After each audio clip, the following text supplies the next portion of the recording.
আবারও বিয়ের পিড়িতে তাহসান খান।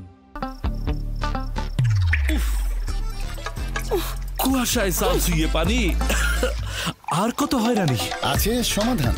বসত ঘরে লাগাও আনোয়ার শীট, সারা ঘর থাকে শুকনা, সর্দি কাশিও থাকে দূরে। আনোয়ার শীট। 2017 সালের 4 অক্টোবর গায়ক ও অভিনেতা তাহসান খান ও অভিনেত্রী মিথিলার মধ্যে বিচ্ছেদ হয়। এ তো পুরনো খবর। নতুন খবর হলো আবারও বিবাহ বন্ধনে আবদ্ধ হলেন তাহসান খান। নতুন বছরের শুরুতেই ভক্তদের এই সুখবর দিয়েছেন তিনি। স্ত্রী আমেরিকান প্রবাসী মেকআপ আর্টিস্ট রোজা আহমেদ।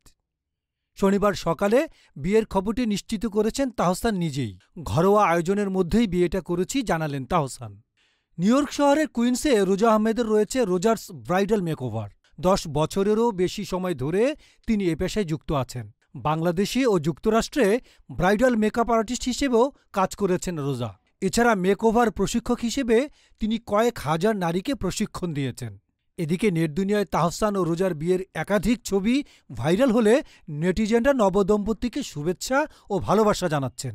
প্রকাশ করা প্রয়োজন 2013 সালের 30 জুলাই তাহসান ও মিথিলার ঘর আলোকিত করে আসে আইরা তাহরিম খান নামের কন্যা সন্তান।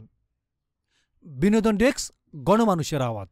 রয়্যাল পাওয়ার লিঙ্ক। রয়্যাল পাওয়ার লিঙ্ক। আপনি কি স্বল্প মূল্যে উন্নত মানের কামিজ, পার্কিংস, রেকর্ড ও জেনারেটর কিনতে চান? আমরা ইংল্যান্ড ও চায়না থেকে আমদানি করে দেশের বিভিন্ন প্রতিষ্ঠানে 20 থেকে 3500 কেভিএ পর্যন্ত সরবরাহ ও সার্ভিস দিয়ে থাকি। বিস্তারিত জানতে যোগাযোগ করুন রয়্যাল পাওয়ার লিঙ্ক। মোবাইল 01716120346। রয়্যাল পাওয়ার লিঙ্ক।